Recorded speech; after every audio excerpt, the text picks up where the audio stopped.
여러분 집안은 어떻습니까? 대대로 잘 되는 집안입니까? 아니면 힘든 집안입니까? 혹시 이렇게 생각하지 않으십니까? 집안이 잘 되는 건 운이야. 타고나는 거지 뭐. 아닙니다. 명심보감은 700년 전부터 분명히 말합니다. 복 받는 집안과 망하는 집안은 운이 아니라 습관의 차이라고 말이죠. 실제로 3대째 잘 되는 집안들을 보면 공통점이 있습니다. 반대로 3대째 망하는 집안들도 공통점이 있는데요. 그건 돈이 많고 적은 것도 아니고 학벌이 좋고 나쁜 것도 아니었습니다. 바로 세 가지 습관의 차이였습니다.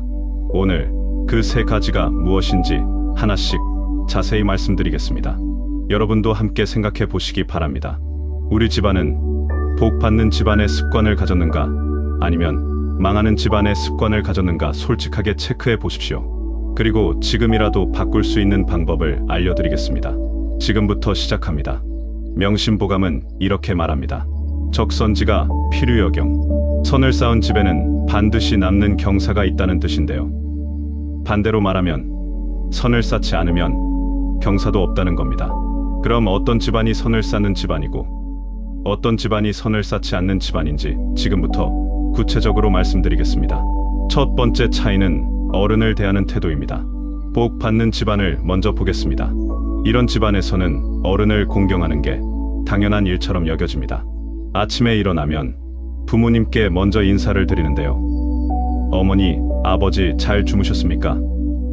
하고 공손하게 여쭙는 거죠. 식사 시간이 되면 어른이 먼저 수저를 드실 때까지 기다립니다. 아무리 배가 고파도 어른보다 먼저 먹지 않는데요. 이게 당연한 예의라고 생각하는 겁니다. 명절이 되면 온 가족이 모입니다. 아무리 바빠도 명절에는 꼭 모이는데요. 할머니, 할아버지 뵈러 가야지 하면서 기꺼이 시간을 냅니다. 제사도 정성껏 지냅니다.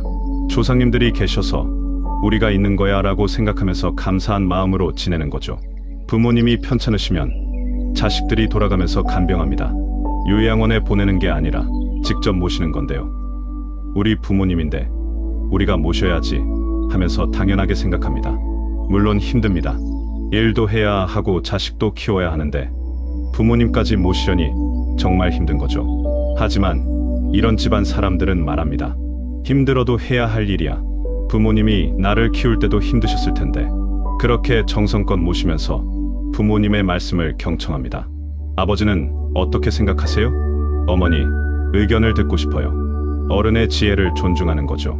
그러면 어떤 일이 벌어질까요? 자녀들이 보고 배웁니다. 아이들은 부모가 조부모를 공경하는 모습을 매일 보면서 자라는데요. 어른을 공경하는 게 당연한 거구나 하고 자연스럽게 배우게 됩니다. 그래서 그 자녀들도 커서 부모를 똑같이 공경하게 되는 거죠. 3대째, 4대째 이렇게 이어지면서 집안이 계속 잘 되게 됩니다. 명심보감은 이렇게 말합니다. 효제하자, 기위인지보뇨. 효도와 공경이 사람의 근본이라는 뜻인데요. 이게 바로 집안이 복 받는 근본이라는 겁니다. 반대로 망하는 집안은 어떨까요? 이런 집안에서는 어른을 귀찮아합니다. 아침에 일어나도 인사를 안 하는데요. 각자 알아서 밥을 먹고 나갑니다. 빨리빨리 먹어. 늦겠어.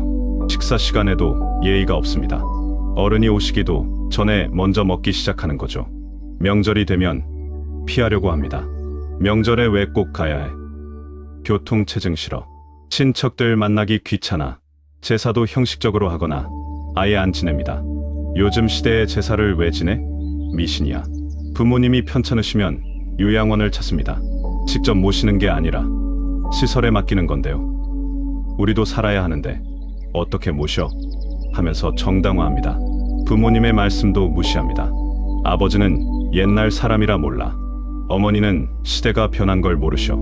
어른의 지혜를 무시하는 거죠. 그러면 어떤 일이 벌어질까요? 자녀들이 보고 배웁니다. 아이들은 부모가 조부모를 무시하는 모습을 보면서 자라는데요. 어른을 존중하지 않아도 되는구나 하고 배우게 됩니다. 그래서 그 자녀들도 커서 부모를 똑같이 무시하게 되는 거죠.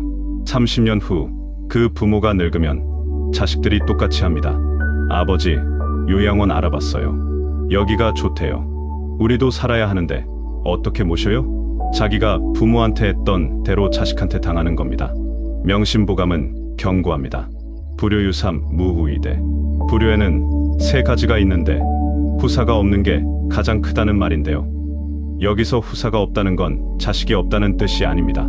자식이 있어도 부모를 버리면 후사가 없는 것과 같다는 뜻이죠.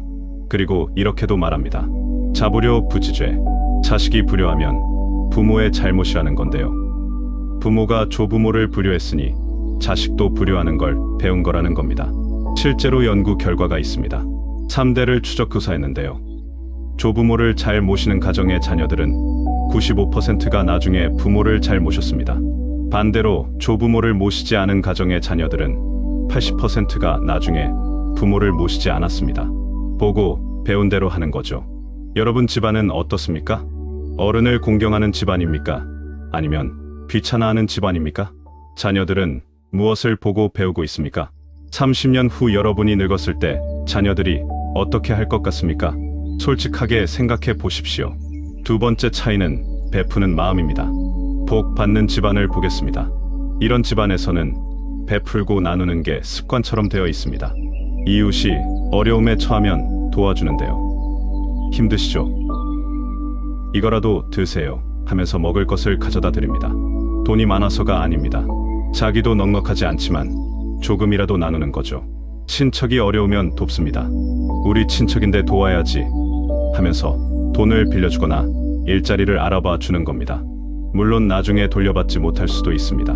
하지만 이런 집안 사람들은 말합니다. 괜찮아. 힘들 때 서로 도와야지. 나중에 우리가 힘들 때 누군가 도와줄 거야. 기부도 꾸준히 합니다. 큰 돈은 아니어도 매달 조금씩 어려운 이웃을 돕는데요. 이게 습관이 되어 있습니다. 자녀들에게도 나누는 법을 가르칩니다. 내가 가진 것을 조금 나눠줘봐. 친구가 기뻐할 거야. 할머니께 용돈 드려볼까? 할머니가 좋아하실 거야. 어릴 때부터 베푸는 기쁨을 배우게 하는 거죠. 그러면 어떤 일이 벌어질까요? 주변에 사람이 모입니다. 저 집은 어려울 때 도와줘. 좋은 집안이야. 소문이 나면서 좋은 사람들이 모여들게 되는 거죠. 정말 어려울 때 도움을 받습니다. 사업이 어려워지거나 집안에 큰일이 생기면 주변 사람들이 돕는데요. 예전에 저희를 도와주셨잖아요. 이제 저희가 도울 차례죠 하면서 기꺼이 돕습니다. 자녀들도 베푸는 사람으로 자랍니다. 어릴 때부터 부모가 나누는 모습을 보고 자라니까 자연스럽게 베푸는 사람이 되는 거죠. 그래서 그 자녀들도 어른이 되어서 계속 베풀게 되고 그 집안은 3대째 4대째 복을 받게 됩니다. 명심보감은 이렇게 말합니다. 적선지가 필유여경. 선을 쌓은 집에는 반드시 남는 경사가 있다는 건데요. 베풀면 복이 쌓인다는 겁니다. 또 이렇게도 말합니다. 여인방편 급기소난. 남에게 도움을 주면 자기 어려울 때 급히 구한다는 뜻이죠. 반대로 망하는 집안은 어떨까요? 이런 집안에서는 받기만 하고 주지 않습니다. 이웃이 어려워도 모른 척하는데요. 우리도 힘든데 왜 우리가 도와줘야 해? 하면서 외면합니다. 친척이 힘들어도 피합니다. 저 사람 빌려달라고 할 거야. 전화 받지 마. 돈을 빌려달라고 하면 갖가지 핑계를 대면서 거절하는 거죠. 기부는 생각도 안 합니다. 우리가 번 돈인데 왜 남 줘? 우리도 모아야 해. 자녀들에게도 욕심을 가르칩니다. 내 것은 절대 나눠주면 안 돼. 빼앗기면 어떡해? 남이 뭘 달라고 하면 안 된다고 해. 어릴 때부터 욕심을 배우게 하는 거죠. 그러면 어떤 일이 벌어질까요? 주변 사람들이 떠납니다. 저 집은 도움을 청해도 소용없어. 인색한 집안이야. 소문이 나면서 사람들이 피하게 되는 거죠. 정말 어려울 때 아무도 돕지 않습니다. 사업이 망하거나 집안에 큰일이 생겨도 아무도 안 돕는데요. 예전에 우리 어려울 때 도와주지도 않았잖아. 왜 우리가 도와줘? 하면서 외면합니다. 자녀들도 욕심쟁이로 자랍니다. 어릴 때부터 부모가 욕심 부리는 모습을 보고 자라니까 자연스럽게 욕심쟁이가 되는 거죠. 그래서 그 자녀들도 어른이 되어서 계속 욕심만 부리게 되고 그 집안은 3대째 4대째 망하게 됩니다. 명심보감은 경고합니다. 도각지가 필유여왕. 악을 쌓은 집에는 반드시 남는 재앙이 있다는 건데요. 욕심만 부리고 베풀지 않으면 재앙이 온다는 겁니다. 실제로 연구 결과가 있습니다. 100년 이상 지속된 부자 집안들을 조사했는데요. 이들의 공통점이 무엇인지 아십니까? 꾸준히 기부하고 나눴다는 게 1위였습니다. 자기만 잘 살려고 한 집안은 3대를 못 가고 망했는데요. 나누는 집안은 100년, 200년을 가면서 계속 잘 됐습니다. 왜 그럴까요? 베풀면 사람이 모이고 사람이 모이면 기회가 오기 때문입니다. 좋은 정보도 들어오고 어려울 때 도움도 받으면서 계속 잘 되는 거죠. 반대로 욕심만 부리면 사람이 떠나고 사람이 떠나면 기회도 없어집니다. 정보도 안 들어오고 어려울 때 도움도 못 받으면서 결국 망하게 되는 겁니다. 여러분 집안은 어떻습니까? 베푸는 집안입니까? 아니면 받기만 하는 집안입니까? 이웃이 어려울 때 도운 적이 있습니까? 자녀들은 무엇을 보고 배우고 있습니까? 여러분 집안이 어려울 때 누가 도와줄 것 같습니까? 솔직하게 생각해 보십시오. 세 번째 차이는 가족 관계입니다. 복 받는 집안을 보겠습니다. 이런 집안에서는 가족끼리 화목한 게 가장 중요합니다. 부부가 서로 존중하는데요. 남편은 아내를 존중하고 아내는 남편을 존중합니다. 당신 생각은 어때요? 당신 의견을 듣고 싶어요. 서로의 의견을 경청하는 거죠. 물론 의견이 다를 때도 있습니다. 하지만 큰 소리로 싸우지 않는데요. 조용히 대화하면서 해결책을 찾습니다. 내 말도 맞지만 당신 말도 맞네요. 중간에서 타협하죠. 자녀들 앞에서는 절대 싸우지 않습니다. 아무리 화가 나도 참는데요. 아이들이 보면 불안해할 거야 하면서 조심합니다. 형제자매끼리도 우애가 있습니다. 형은 동생을 챙기고 동생은 형을 따르는데요. 우리 가족이잖아. 서로 도와야지 하면서 아끼는 겁니다. 재산 문제가 생겨도 싸우지 않습니다. 형님이 더 가져가세요. 괜찮아요. 동생이 힘드니까 더 줘야지. 양보하면서 화목을 지키는 거죠. 식사 시간이면 온 가족이 모입니다. 아무리 바빠도 저녁에는 같이 밥을 먹는데요. 그 시간에 하루 일을 나누고 서로 위로하며 격려합니다. 오늘 힘들었지? 수고했어. 내일은 더 좋은 일 있을 거야. 대화가 많고 웃음이 많은 거죠. 그러면 어떤 일이 벌어질까요? 자녀들이 정서적으로 안정됩니다. 부모가 화목하고 가족이 화목하니까 아이들이 불안해하지 않는 거죠. 학교에서도 잘 지냅니다. 친구들과도 잘 어울리고 공부도 잘하게 되는데요. 집안이 평화로우니까 마음이 편한 겁니다. 자녀들이 가정을 꾸리면 똑같이 합니다. 어릴 때부터 화목한 가정을 보고 자랐으니까 자기도 똑같이 화목한 가정을 만드는 거죠. 그래서 그 집안은 3대째 4대째 계속 화목하고 복을 받게 됩니다. 명심보감은 이렇게 말합니다. 가화만사성, 집안이 화목하면 모든 일이 이루어진다는 건데요. 화목이 복의 근원이라는 겁니다. 또 이렇게도 말합니다.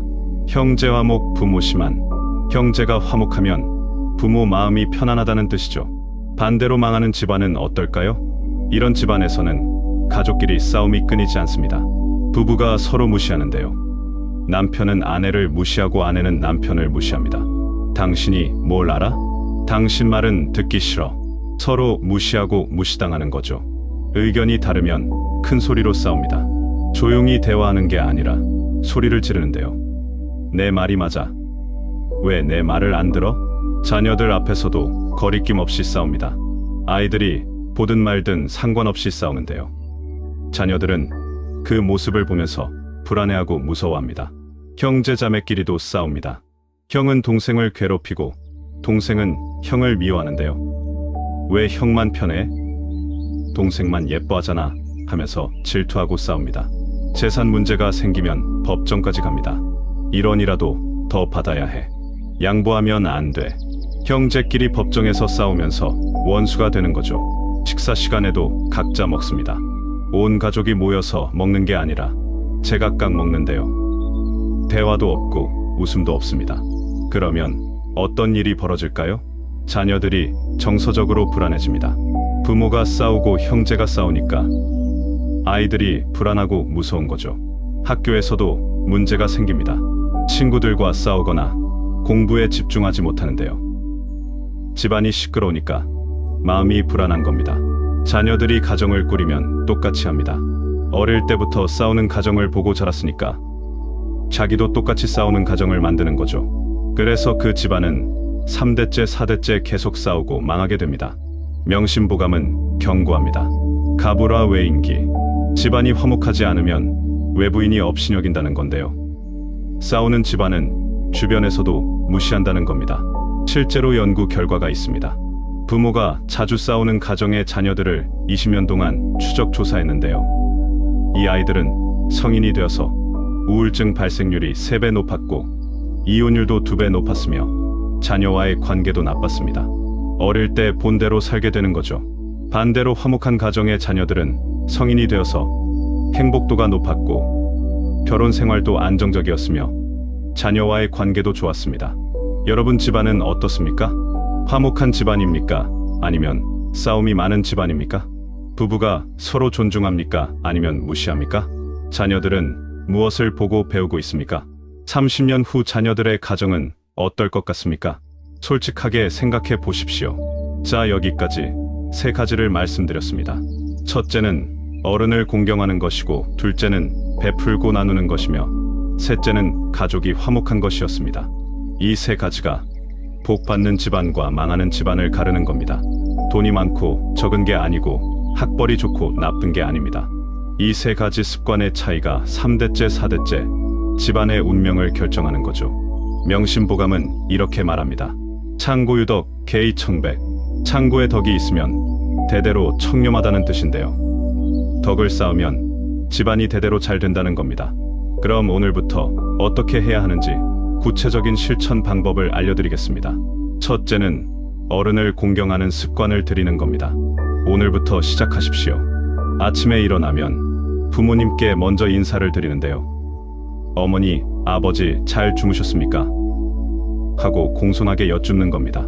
처음엔 어색할 수 있습니다. 평소에 안 하던 거니까 어색한 건데요. 하지만 하시는 겁니다. 2주가 지나면 익숙해지고 한 달이 지나면 습관이 되기 시작합니다. 식사 시간에는 어른이 먼저 수저를 드실 때까지 기다리십시오. 아무리 배가 고파도 어른보다 먼저 먹지 않는 거죠. 자녀들이 보고 있습니다. 아빠, 엄마가 할머니, 할아버지를 공경하는구나 하고 배우게 됩니다. 명절에는 꼭 부모님을 뵈러 가십시오. 아무리 바빠도, 아무리 교통이 막혀도 가는 거죠. 바빠서 못 가요라는 핑계를 대지 마십시오. 자녀들을 데리고 가면서 할머니, 할아버지 뵈러 가는 거야. 기쁘게 인사드려야 해. 하고 가르치는 겁니다. 부모님이 편찮으시면 최선을 다해 모시십시오. 요양원을 먼저 생각하지 말고 직접 모실 방법을 찾아보는 거죠. 물론 정말 어려운 상황도 있습니다. 그럴 때는 어쩔 수 없지만 최소한 자주 찾아뵙고 정성을 다하는 겁니다. 부모님 말씀을 경청하십시오. 아버지, 의견은 어떠세요? 어머니, 생각을 듣고 싶어요. 무시하지 말고 존중하는 거죠. 그러면 30년 후 여러분이 늙었을 때 자녀들이 똑같이 할 겁니다. 여러분을 공경하고 모시고 존중하게 되는 거죠. 둘째는 베푸는 습관을 들이는 겁니다. 오늘부터 시작하십시오. 매달 조금씩이라도 기부하는데요. 큰 돈이 아니어도 됩니다. 한 달에 10,000원이라도 좋고 5,000원이라도 좋습니다. 꾸준히 하는 게 중요한 거죠. 이웃이 어려우면 도우십시오. 먹을 것이든 돈이든 조금이라도 나누는 건데요. 저희도 넉넉하지 않지만 이거라도 드세요 하면서 주는 겁니다. 친척이 힘들면 돕십시오. 우리 친척인데 도와야지 하면서 돈을 빌려주거나 일자리를 알아봐 주는 거죠. 나중에 못 받을 수도 있습니다. 하지만 괜찮습니다. 힘들 때 서로 도와야지. 나중에 내가 힘들 때 누군가 도와줄 거야. 자녀들에게도 나누는 법을 가르치십시오. 내가 가진 것을 조금 나눠줘봐. 친구가 기뻐할 거야. 자녀가 용돈을 받으면 일부를 저금통에 모으게 하고 명절에 할머니께 드리게 하는 거죠. 할머니, 용돈 드려볼까? 할머니가 기뻐하실 거야. 베푸는 기쁨을 배우게 하는 겁니다. 그러면 그 자녀들이 어른이 되어서도 계속 베풀게 되고 그 집안은 3대째 4대째 복을 받게 됩니다. 셋째는 가족이 화목하게 지내는 겁니다.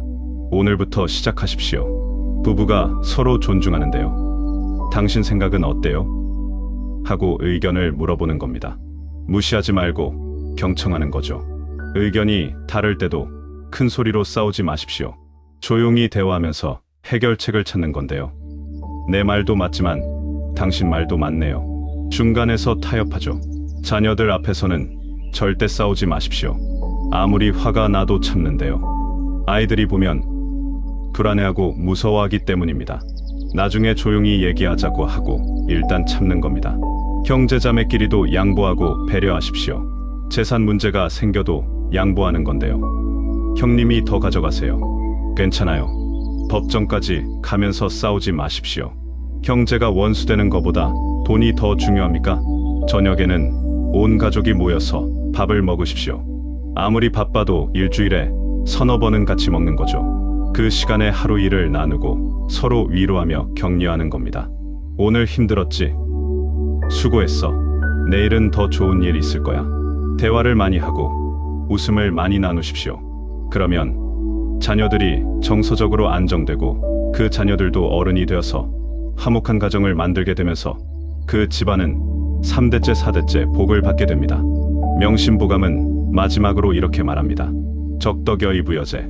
덕을 쌓는 것이 재물을 쌓는 것보다 낫다는 건데요. 돈을 모으는 것보다 덕을 쌓는 게 더 중요하다는 겁니다. 왜냐하면 돈은 3대를 못 가지만 덕은 3대 4대에 계속 이어지기 때문입니다. 어른을 공경하고 베풀고 화목하면 그게 덕이 되는 거죠. 그 덕이 자녀에게 전해지고 손주에게 전해지면서 집안이 대대로 잘 되게 되는 겁니다. 여러분 집안은 지금 어떤 길을 가고 있습니까? 복 받는 집안으로 가고 있습니까? 아니면 망하는 집안으로 가고 있습니까? 30년 후, 50년 후 여러분의 손주들은 어떻게 살고 있을까요? 선택은 오늘부터 시작되는 겁니다. 오늘 여러분이 어떤 선택을 하느냐에 따라 3대 후가 결정되는 거죠. 어른을 공경하십시오. 자녀들이 보고 배웁니다. 베풀고 나누십시오. 자녀들이 보고 배웁니다. 가족이 화목하십시오. 자녀들이 보고 배웁니다. 이것이 명심보감이 700년 전부터 가르쳐준 복 받는 집안의 비결입니다. 100년, 200년을 가는 집안들이 증명했습니다. 이 세 가지만 지키면 집안이 대대로 잘 될 수 있다는 거요. 어른을 공경하고 베풀고 화목한 것, 이것이 전부입니다. 어렵지 않습니다. 돈도 많이 들지 않고 특별한 재능도 필요 없습니다. 그냥 습관만 바꾸시면 되는 거죠. 오늘부터 시작하십시오. 오늘 부모님께 먼저 인사를 드리시고 오늘 조금이라도 나누시며 오늘 가족과 화목하게 대화하시는 겁니다. 작은 실천이 쌓이면 큰 복이 되고 하루하루의 선택이 모여서 집안의 운명이 되는 거죠. 여러분 집안 모두 대대로 복 받으시기를 진심으로 기원합니다. 오늘 영상이 도움이 되셨다면 구독과 좋아요 부탁드립니다. 그리고 댓글로 나눠주십시오. 여러분 집안은 세 가지 중 몇 가지를 실천하고 계신지 솔직하게 체크해 보시고 오늘부터 바꿀 것을 선언해 주시는 겁니다. 우리 집안은 오늘부터 어른을 공경하고 베풀고 화목하겠습니다. 여러분의 다짐이 여러분 집안의 미래를 바꿀 겁니다. 함께 복 받는 집안을 만듭시다. 감사합니다.